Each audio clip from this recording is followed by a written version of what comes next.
राधे राधे जी। कैसे हैं आप सभी लोग? आप सभी लोग स्वस्थ होंगे, कुशल मंगल होंगे। आप सभी के स्वास्थ्य और कुशल मंगल की कामना मैं ईश्वर से करती हूँ कि आप सभी लोग स्वस्थ रहें और कुशल मंगल रहें।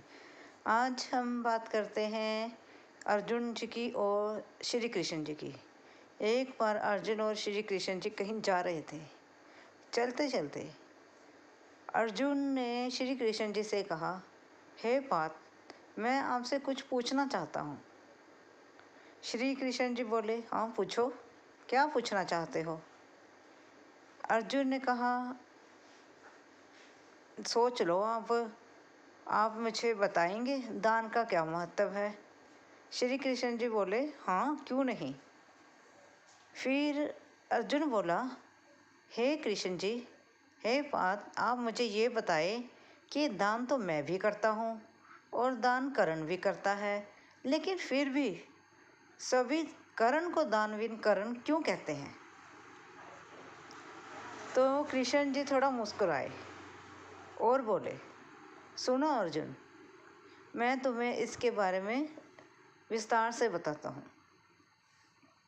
कृष्ण जी बोले, मैं यहाँ पर 2 पहाड़ियों को सोने में बदल देता हूँ और तुम जाकर उन्हें पास के गांव में बांट कर आना। ये कर पाओगे? अर्जुन बोला, हाँ क्यों नहीं कर पाऊँगा, मैं कर पाऊँगा। कृष्ण जी क्या करते हैं, चुटकी बजाकर पास में खड़ी 2 जो पहाड़ियाँ होती हैं उन्हें सोने में बदल देते हैं और कहते हैं, हे अर्जुन, इन पहाड़ियों को साथ वाले गांव में बांट आओ। अर्जुन जो है पास के गांव में जाता है और वहाँ पर सभी को कहता है कि लाइन बनाकर खड़े हो जाओ। जिसको सोना चाहिए सभी लाइन बनाकर खड़े हो जाओ। तो उस गांव में जो व्यक्ति रहते थे वह सभी एक पंक्ति में खड़े हो गए। अर्जुन क्या करता, पहाड़ी से सोना थोड़ा तोड़ता, खोदता और हर व्यक्ति को देता। ऐसे ही वह चलता रहा।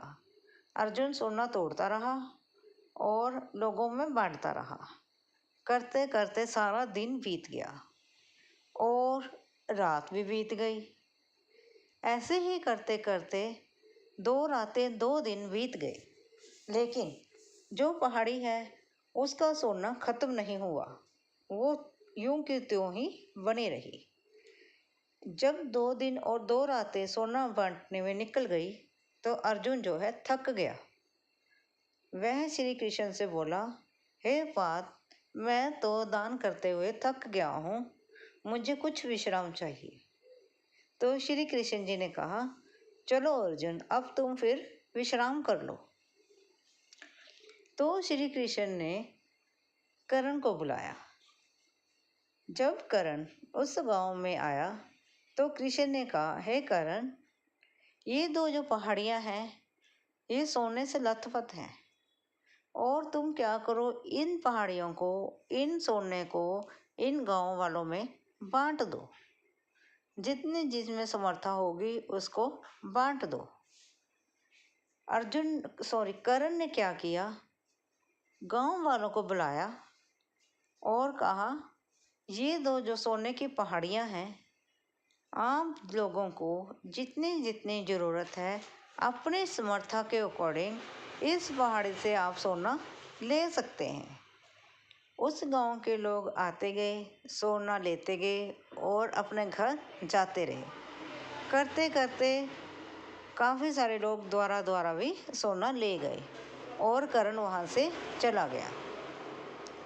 इस प्रकार अर्जुन ने देखा ये बहुत विचित्र बात है और सोचा, ये बात मेरे दिमाग में क्यों नहीं आई।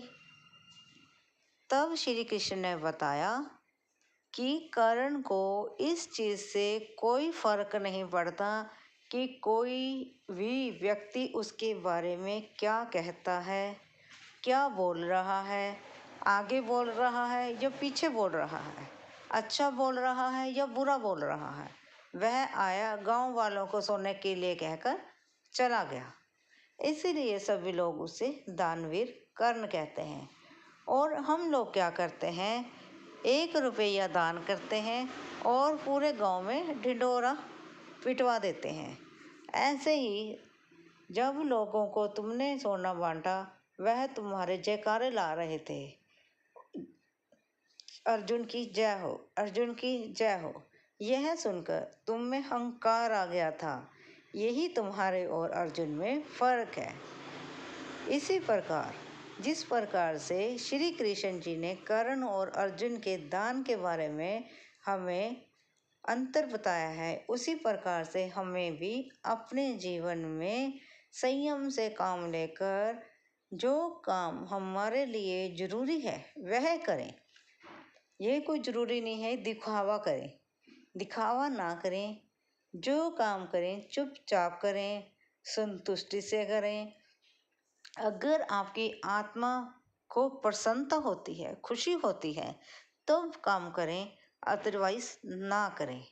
दान करें, अच्छे तरीके से दान करें। जिसको ज़रूरत है उसको दान दें। ऐसे नहीं कि हम गए, ये कर आए, वो कर आए, हमने ये दान कर दिया, वो दान कर दिया। हम लोग क्या करते हैं, दान कम करते हैं और सुनाते ज़्यादा है। ऐसा मत करो। बस इतनी सी कहानी थी। अगर आपको इससे कुछ शिक्षा मिली हो, प्लीज़ उस शिक्षा पर अमल करें और लाइक और सब्सक्राइब जरूर करें। और अंत में मैं आपको सिर्फ इतना कहना चाहूँगी कि अपने घर की छत पर एक कटोरे में जल और एक कटोरे में पक्षियों के लिए दाना जरूर रखें। पुण्य का काम करें और पुण्य के भागी बने। इसी से परमात्मा आपको अच्छे कर्मों का फल आपको जरूर देगा और आपको सद्बुद्धि दे। प्रसन्न रहे, खुश रहें। जय श्री राम।